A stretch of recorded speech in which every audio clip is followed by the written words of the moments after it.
Hi, it's Mandy. I'm here with Emily at the Milwaukee campus of the Wisconsin Humane Society with our hog dog, Max. Max, isn't he just the sweetest? He's so handsome. He's so tall. He's very tall. Such a weird height. He is a stature bone. He's such a good boy. He is about 5.5 years old. Okay. He is neutered. Done with that. He is over the bone.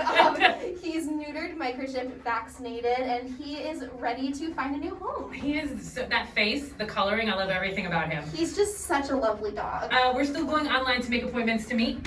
So we're not doing it by appointment, but if you go to wihumane.org/adopt, it has our entire adoption process listed. Okay, great. So you can learn how to bring him home.